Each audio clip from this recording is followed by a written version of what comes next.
Senhora Presidente, senhoras e senhores membros do Governo, senhoras e senhores deputados, debater o pós-Troika é também fazer um retrato do país que temos 3 anos depois da maioria de direita, a 4 mãos, com a Troika, ter chegado ao Governo. Importa fazer o confronto entre o que nos propunha a direita e o que realmente aconteceu, entre o ajustamento anunciado e o país que daí resultou, entre a redentora transformação estrutural que profetizaram e o modelo económico que persiste. É esse debate que hoje aqui queremos ter.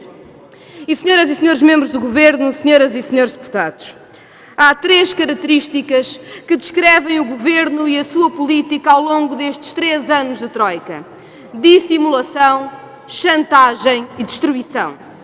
Dissimulação de quem prometeu cortar nas gorduras, versão PSD, e cortar nas despesas intermédias, versão CDS, para depois cortar salários, pensões e Estado Social. Chantagem de quem prometeu que, fazendo alguns cortes, outros se evitariam, para apenas fazer sempre e mais profundos cortes, usando a dívida como arma de assalto.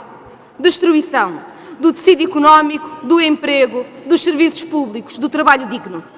Em 3 anos, o PIB e o emprego recuaram mais de década e meia. Foram destruídos 10 anos de produção e voltámos ao século passado.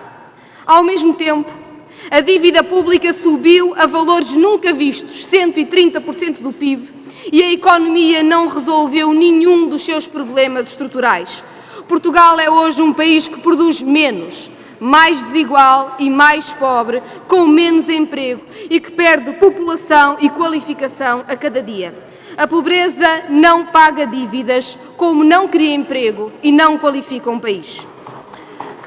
Senhoras e senhores deputados, quando se aproxima o fim do memorando da Troika, que de facto não se sabe quando será, para lá da espuma dos dias, sabemos que a estratégia da direita se mantém: dissimulação, chantagem, destruição. Na corrida frenética da propaganda eleitoral, temos visto um pouco de tudo.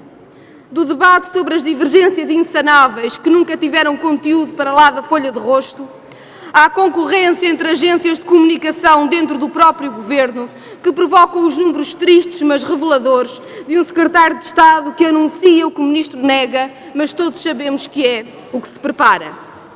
A desorientação do Governo para esconder o que está à vista é claro, mas não esconde o essencial. O plano mantém-se o mesmo. Uma espiral destrutiva de dívida, austeridade, empobrecimento.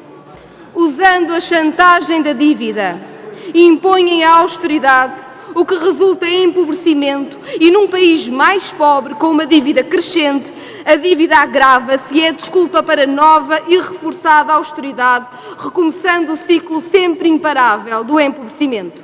Façamos as contas. Em cada 6 euros de austeridade, 5 foram diretamente para o caixote do lixo.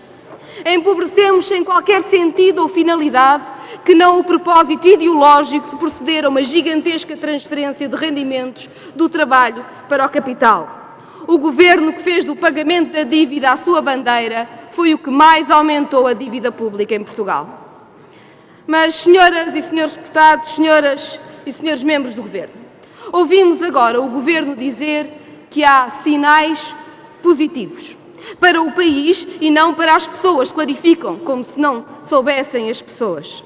Mas fossem esses sinais reais e consistentes, não seria este o momento para devolver rendimentos a quem ficou sempre com a pior parte? Não nos enganemos. Os sinais positivos são as novas gorduras ou as novas despesas intermédias. São a dissimulação de sempre de quem só tem para oferecer mais chantagem e mais empobrecimento. E sabemos-lo a cada dia que passa, a austeridade não é para todos. Na mesma semana em que o Ministro anunciou, pela enésima vez, que agora sim o Governo vai mexer nas rendas excessivas da energia, o Instituto Nacional de Estatística diz-nos que 3 em cada 10 cidadãos não têm dinheiro sequer para aquecer a casa. Todos os contratos foram rasgados por este Governo, desde o mais importante compromisso para com os trabalhadores, que é o seu salário, até à confiança que foi celebrada com os pensionistas, nenhum escapou. Todas as garantias jurídicas dos trabalhadores foram letra morta. Mas nunca pensaram em renegociar as PPPs, as rendas excessivas da energia ou, heresia das heresias, os juros de uma dívida que todos sabem ser impagável. Hoje, a chantagem é que depois de tanto esforço é preciso continuar. Tudo o que foi prometido como transitório seja afinal permanente e que a única certeza será que o contrato social não vale e está em permanente reestruturação para que a dívida essa seja sacrossanta. A única atividade sem risco e que não pode nunca ser tocada em tempo de crise, ainda que tenha sido ela a criar a crise, é a especulação sobre a dívida pública.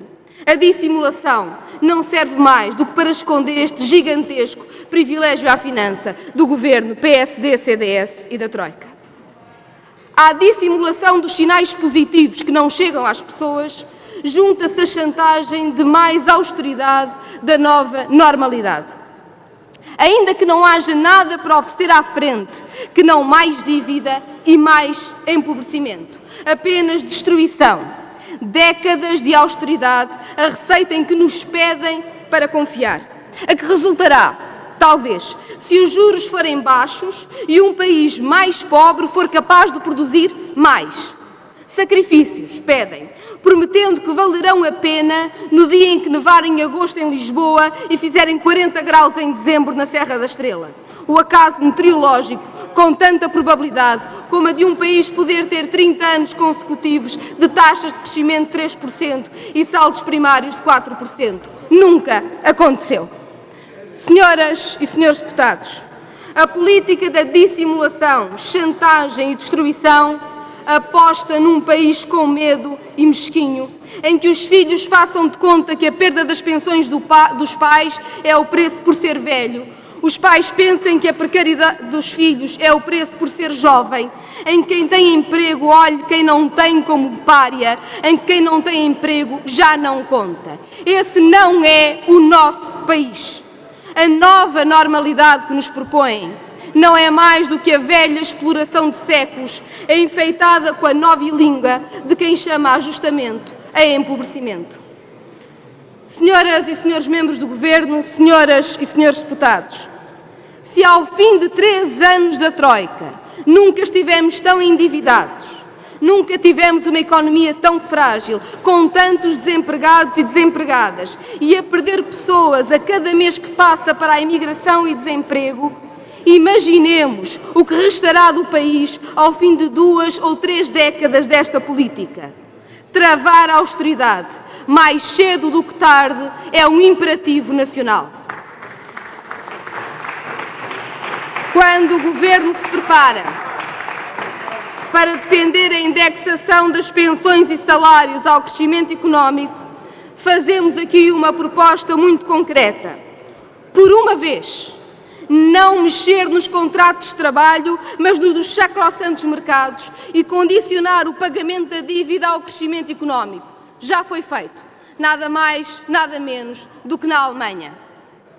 Senhoras e senhores deputados, a escolha que Portugal enfrenta hoje não é fácil, mas é determinante.